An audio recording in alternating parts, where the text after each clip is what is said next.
صبر کی انتہا ہے۔ یہ وہی صبر ہے کہ جس کے بارے میں حضرت مولا کائنات رضی اللہ تعالیٰ عنہ تلقین فرما رہے تھے حضرت امام حسین رضی اللہ تعالیٰ عنہ کو صفین جاتے ہوئے، حسین صبر کرنا، حسین صبر کرنا، حسین صبر کرنا۔ امام علی مقام رضی اللہ تعالیٰ عنہ کی شہادت ہوئی اور اہل بیت اطہار کے جتنے افراد تھے باقی ان سب کو بیڑیاں ڈالی گئی، بیڑیاں ڈالی گئی۔ سمجھ آ رہی کہ نہیں؟ سب گھرانے کو بیڑیاں ڈالی گئیں، بیڑیاں ڈال کے کوفہ ابن زیاد کی طرف لایا گیا۔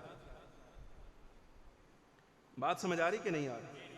کوفہ ابن زیاد کی طرف لایا گیا جس وقت، تو یہاں سارا منظر دیکھا گیا جناب والا کہ سیدہ زینب رضی اللہ تعالی عنہا کے سر سے چادر اتار لی گئی، سیدہ ام کلثوم کے سر سے چادر اتار لی گئی، اور دیگر جتنی عزت مآب خواتین تھی اہل بیت کی، امام علی مقام کی ازواج اور دیگر بیٹیاں، جو بھی جتنے بھی افراد ساتھ تھے، چادریں اتار لی گئیں، اور ایک شہزادہ سیدنا امام زین العابدین رضی اللہ تعالیٰ عنہ جو زندہ رہے ہیں، آپ کو بیڑیاں پہنائی گئی اور ابن زیاد کے دربار میں لایا گیا۔ بتایا گیا بھئی سارا قافلہ ہم نے شہید کر دیا ہے، بس یہ ایک شہزادہ رہ گیا، بیمار تھے امام زین العابدین۔ ابن زیاد کہتا ہے کہ ان کو تم نے زندہ کیوں چھوڑا، انہیں بھی شہید کر دو۔ جیسے ہی اس نے امام زین العابدین رضی اللہ تعالیٰ عنہ کو شہید کرنے کا حکم نامہ جاری کیا، سیدہ زینب رضی اللہ تعالیٰ عنہ، زینب کبریٰ، حضرت مولا کائنات کی صاحبزادی اور سیدنا امام حسین رضی اللہ تعالیٰ عنہ کی ہمشیرہ، آپ آگے آگے روکا اس کو۔ میدان کربلا میں سیدہ زینب رضی اللہ تعالی عنہا کا ایک مرحلہ بڑا خاص ہے، اس کو نظر انداز کر کے آگے نہیں گزر سکتا، اور یہ وہ مرحلہ ہے کہ جس وقت سیدہ زینب رضی اللہ تعالی عنہا نے ابن زیاد کے دربار میں خطبہ دیا تھا۔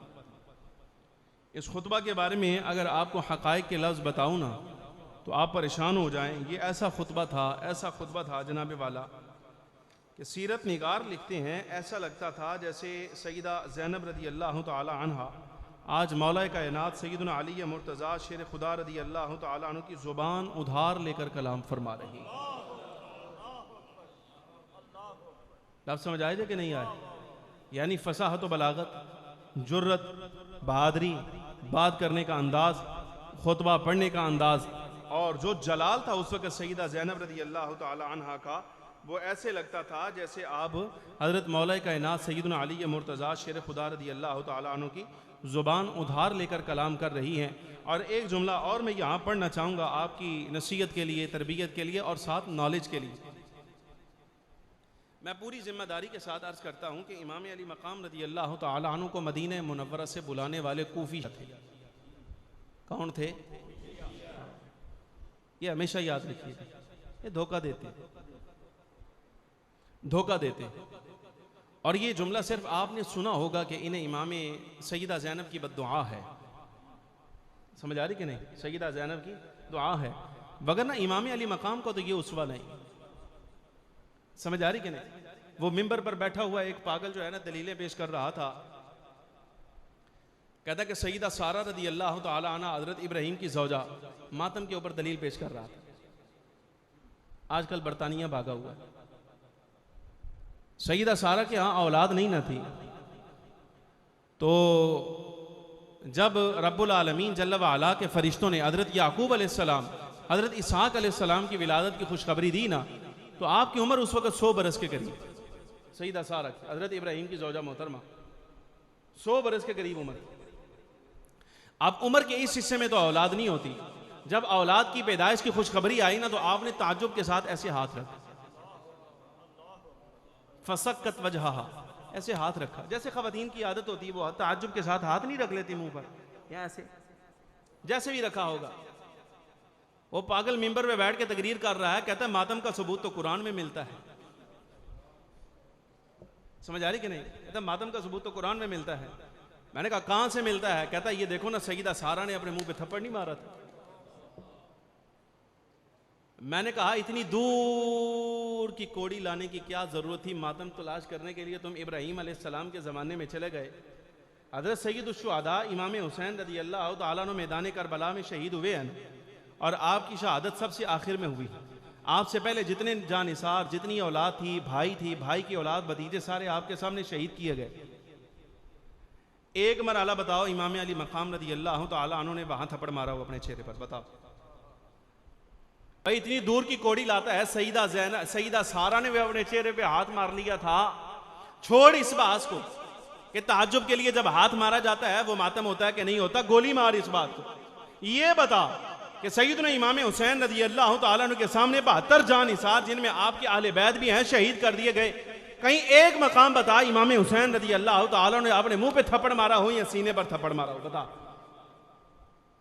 ہم الفاظ دیتے ہیں کہ شب عاشور میں سیدہ زینب رضی اللہ تعالی عنہا کو وصیت کی ہے امام علی مقام نے. میری بہن ہمشیرہ تمہیں پتہ ہے یہ تقدیر الہی ہے، یہ رب العالمین کا فیصلہ ہے. مصطفیٰ کی شریعت میں نکھیڑا کرنے کے لیے کہ صحیح کیا ہے غلط کیا ہے، حسین کو جان دینی پڑنی ہے. حسین شہید ہوگا، خاندان بھی شہید ہوگا. یہاں نکھیڑے کا مرحلہ ہے اب. لیکن یاد رکھنا جب اولاد جائے، بھائی شہید ہو جائے، بھتیجے شہید ہو جائیں، تو یہ یاد رکھنا خاندان کے افراد جانثار شہید ہو رہے ہوں تو صبر کرنا، صبر کرنا، صبر کرنا. اس لیے کہ مصطفیٰ کے گھر کا اسوہ صبر ہے، ماتم نہیں ہے. سمجھ آ رہی کہ نہیں؟ لے ایک کوڑی تو قرآن سے لایا ہے، ایک کوڑی میں قرآن سے لاتا ہوں. بات کر ہمارے ساتھ. قرآن عزیز کہتا ہے سلام علیکم. توجہ رکھنا. قرآن کہتا ہے سلام علیکم، سلام ہو تم پر. یہ جنت میں جب جنتیوں نے جانا ہے فرشتوں نے کہنا ہے سلام علیکم، تمہیں سلامتی ہو، تمہیں سلام ہے ہماری طرف سے. سوال پیدا ہوتا ہے فرشتوں سے، بندہ پوچھے بھائی کیوں سلامیاں پیش کر رہے ہو آج؟ اگر تیرا سوچئے تو پھر تو ہونا چاہیے بس سلام علیکم بما ماتم، بھائی سلام ہے تم پر کہ تم ماتم کرتے رہے. حالانکہ یہ قرآن کے لفظ نہیں ہے. قرآن پتہ کیا کہتا ہے؟ میں قرآن پڑھنے لگا ہوں. فرمایا سلام علیکم بما صبرتم، سلام علیکم بما صبرتم، سلامتی ہے تم پر اس لیے کہ تم نے صبر کیا، تم نے صبر کیا ہے. بے صبری پر اگر سلامتیاں ہوتی تو قرآن ذکر کر دیتا. قرآن نے سلامتیاں ذکر کی ہیں، صبر پر کی ہیں. یہی اہل بیت کا اسوہ ہے. اور یہ جو تم کر رہے ہو یہ اہل بیت کا اسوہ نہیں، سیدہ زینب کی بد دعا ہے. اقرار کیا کرو اس کا. کیوں؟ اس لیے کہ سیدہ زینب رضی اللہ تعالی عنہ نے لفظ یہ کہے.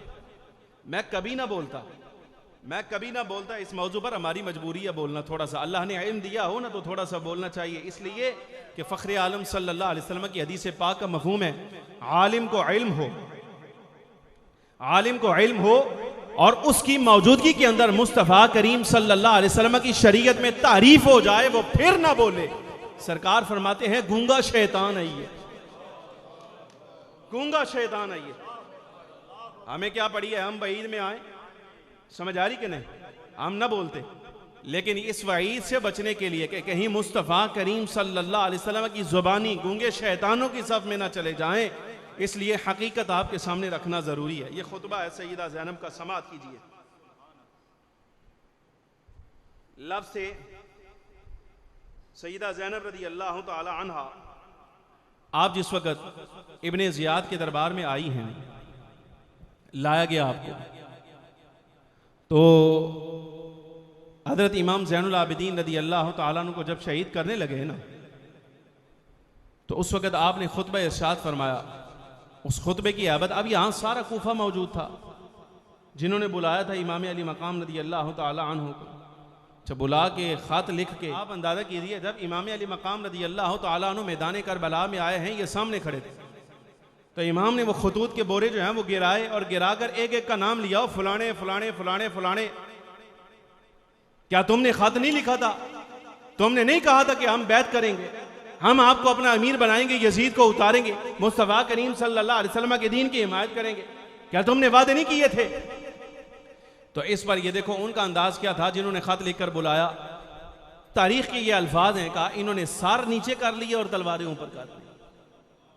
یہ امام علی مقام کو جواب دیا، انہوں نے سار نیچے کر لی اور تلواریں اوپر کر لی. بہرحال امام کی شہادت ہوئی.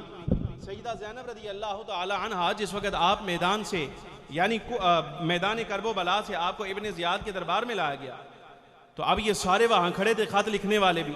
اور ابن زیاد جس نے شہید کیا وہ بھی سارے. اس پر سیدہ زینب رضی اللہ تعالی عنہا نے خطبہ دیا. خطبہ کے الفاظ تھے, فرمایا بسم اللہ الرحمن الرحیم الحمدللہ رب العالمین والصلاة والسلام علی سید المرسلین. تمام تعریفیں اللہ کے لیے ہیں جو سب جہانوں کا پالنے والا ہے, اور درود و سلام ہو اس ذات پر جو سب رسولوں کے سردار ہیں.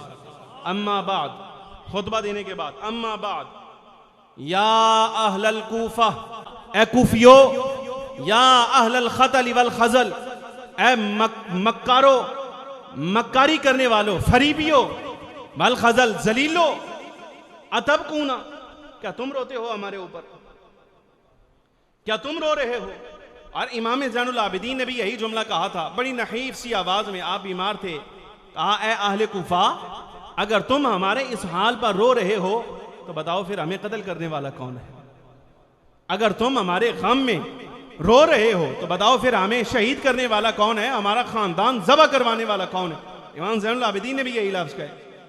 خطبہ ارشاد فرمایا کیا تم روتے ہو؟ خدا کے واسطے, یعنی با خدا, اللہ کی قسم, تم لوگوں کو کبھی سکون نہ آئے, تمہیں کبھی چین نہ آئے. تمہارا حال اس خاتون جیسا ہے جس نے سارا دن محنت کر کے سوت بنایا تھا, دھاگا بنایا تھا, لیکن شام کو خود ضائع کرنے کے لیے بیٹھ گئی. تتخذون ایمانکم دخلا بینکم, کیا تم نے ہمارے ساتھ عہد و پیمان اس لیے کیے تھے کہ وعدے ہمارے ساتھ کرو اور جا بیٹھو یزیدیوں کی جھولی میں؟ کیا اس لیے بلایا تھا ہمیں؟ الا وان فیکم الصنف, فرمایا خبردار, یہ زینب کا جملہ ہے تمہارے کے لیے, کبھی اللہ تمہارے درمیان برکت لائے ہی نہ, اللہ تمہیں کبھی برکت نہ دے, تمہارے سینے گندی بیماریوں کے ساتھ مملو ہو جائیں, بھر جائیں. الا ساء ما تزرون, کتنا بڑا گناہ ہے جو تم نے اٹھایا ہے. اللہ کی قسم ہمیشہ تم روتے ہی رہنا, اللہ کبھی تمہارے چہروں پر ہنسی آنے ہی نہ دے. تم روتے رہنا, یہ سیدہ زینب کے الفاظ ہیں, ہمیشہ روتے رہنا, کبھی تمہاری زبان پر ہنسی نہ آئے. فقط ذہبتم بعارها وشنارها, تحقیق تم بہت بڑی عار لائے ہو, بہت بڑے جرم کا ارتکاب تم نے کیا ہے. تمہارا جرم یہ ہے کہ تم نے مصطفیٰ کریم صلی اللہ علیہ وسلم, یعنی جو خاتم النبیین ہے, تم نے ان کی اولاد اور معدن رسالت کے ساتھ تعلق رکھنے والوں کے خون سے اپنے ہاتھوں کو رنگ لیا. وہ ذات جن کی خون کا پیالہ عبداللہ بن زبیر جیسی شخصیت پی لیتی ہے, تم نے ان کے پاکیزہ خون سے اپنے ہاتھوں کو رنگ لیا. بمدار حجتکم, قیامت کے دن جن لوگوں نے تمہارے لیے حجت بننا تھا, جن لوگوں نے تمہارے لیے شفاعت کا سبب بننا تھا, اور تمہارے بہانے اور حیل حجت بارگاہ الہی میں بخشوانے تھے جنہوں نے, تم نے ان کے خون کے ساتھ اپنے ہاتھوں کو رنگ لیا. تم نے جنت کے سرداروں کے خون سے اپنے ہاتھ کو رنگ لیا. ویلکم یا اہل الکوفہ, اے اہل کوفہ, تمہارے لیے تباہی ہے, بربادی ہے, تمہارے لیے ہلاکت ہے. الا ساء ما صورت لکم انفسکم, کتنا برا ہے جو تمہارے دلوں نے خیال کھڑا ہے. تم نے ہمیں بلایا, تم نے ہمیں شہید کروایا, تم نے ہمیں بے پردہ کروایا. ان سخط اللہ علیکم, ہماری دعا ہے تمہارے خلاف ہمیشہ تم عذاب الہی میں رہو, ہمیشہ رب العالمین کے جلال میں رہو. اتدرون ای کبد لرسول اللہ صلی اللہ علیہ وسلم فرریتم, کیا تمہیں معلوم ہے کہ تم نے رسول اللہ صلی اللہ علیہ وسلم کے کس جگر پارے سے فرار اختیار کی؟ کیا تمہیں معلوم ہے تم نے کس کا خون بہایا ہے؟ وَأَيُّ كَرِيمَةٍ لَهُ أَبْرَزْتُمْ, اور کیا تمہیں پتا ہے کہ تم نے کس سخی کے ساتھ غداری کی ہے, کس سخی گھرانے کے ساتھ تم نے بے وفائی کی ہے؟ لَقَدْ جِئْتُمْ شَيْئًا إِدَّا تَكَادُ السَّمَاوَاتُ يَتَفَطَّرْنَ مِنْهُ وَتَنشَقُّ الْأَرْضُ وَتَخِرُّ الْجِبَالُ هَدًّا, فرمایا قریب تھا تم اتنا بڑا جرم لائے ہو, تم نے اتنا بڑا جرم کمایا ہے, قریب ہے کہ آسمان پھٹ جائے, زمین شک ہو جائے, پہاڑ ریزہ ریزہ ہو جائیں, اپنی جگہوں سے ہٹ جائیں. وَلَقَدْ أَتَيْتُمْ بِهَا خَرْقَاءَ, کیا تم ہی وہ لوگ نہیں جو خاندان اہل بیت کو مدینے سے نکال کر اس صحرا میں لائے ہو؟ کیا تم نہیں وہ لوگ؟ خطوط تم نے نہیں لکھے؟ سیدہ زینب رضی اللہ تعالی عنہا نے یہ سارے الفاظ کہہ کر اب نتیجہ بیان کیا, کہا تمہارا جرم اتنا بڑا ہے, اتنا بڑا جرم ہے تمہارا. افا عجبتم ان امطرت السماء دما, فرمایا کبھی تعجب نہ کرنا, کبھی حیران نہ ہونا کہ اگر اس جرم کی پیداش میں تم پر آسمان خون کی برسات کرنے لگے, خون کی بارش برسنے لگے, تو تعجب نہ کرنا، یہ صرف دنیا کی سزا ہوگی، آخرت میں جس طرح تم ذلیل اور رسوا کیے جاؤ گے عذاب الہی میں تمہیں معلوم ہی نہیں۔ کبھی اللہ کی پکڑ سے بے خوف نہ ہونا۔ رب العالمین جل وعلا جلدی گرفت فرمانے والا ہے، اس کی گرفت سے کبھی تم بے پرواہ نہ ہونا۔ کلا ان ربی وربکم لبالمرصاد، بے شک میرا رب اور تمہارا رب ضرور احاطہ کیے ہوئے ہے۔ یہ جملے کہہ کر سیدہ زینب رضی اللہ تعالی عنہا نے خطبہ ختم فرمایا۔ اور اس جملے کے بارے میں شارحین نے یہ لفظ لکھے، سیدہ زینب رضی اللہ تعالی عنہا یہ جب جملہ ارشاد فرمانے لگی، جب خطبہ دینا تھا تو آپ نے خطبہ دینے سے پہلے کہا خاموش خاموش، بس اتنے لفظ کہیں، خاموش۔ شور تھا دربار میں، ایوان میں، تو اس شور کو خاموش کروانے کے لیے آپ نے صرف اتنا ہی کہا خاموش۔ تو شارحین لکھتے ہیں زبانیں تو زبانیں رہ گئیں، اللہ رب العالمین زینب کی حرمت کی وجہ سے لوگوں کی سانسوں کی آوازیں بھی جو ہیں وہ بھی سلب فرما لی تھی۔ فرمایا یہ حیبت ہی سیدہ زینب رضی اللہ تعالی عنہا کے خطبہ کی، اور رب العالمین جل وعلا نے ان شہداء کو کیا مقام عطا فرمایا وہ خود قرآن عزیز کہتا ہے۔ کیا بلا تحسبن الذین قتلوا فی سبیل اللہ امواتا بل احیاء عند ربہم یرزقون۔ اے قیامت تک آنے والے مصطفیٰ کے امتیوں، میدان جہاد میں جو شہید ہو جائیں ان کو کبھی مردہ گمان بھی نہ کرنا۔ قرآن کا کہتا ہے ان کو کبھی مردہ گمان بھی نہ کرنا، ان کو مردہ گمان بھی نہ کرنا، ان کو مردہ گمان بھی نہ کرنا۔ بل احیاء، بلکہ یہ زندہ ہیں، یہ زندہ ہیں، یہ زندہ ہیں۔ نہ صرف یہ کہ زندہ ہیں، بل احیاء عند ربہم یرزقون، بلکہ اپنے رب کے ہاں رزق بھی دیے جاتے ہیں، بلکہ اپنے رب کے ہاں رزق بھی دیے جاتے ہیں۔ امام علی مقام رضی اللہ تعالی عنہ کو اللہ رب العالمین جل وعلا نے ایسی زندگی عطا فرمائی ہے، آج بھی اگر کسی کے کان سلامت ہوں وہ امام کو جا کے سلام کرے، جواب اپنے کانوں سے سنے گا، جواب اپنے کانوں سے سنے گا۔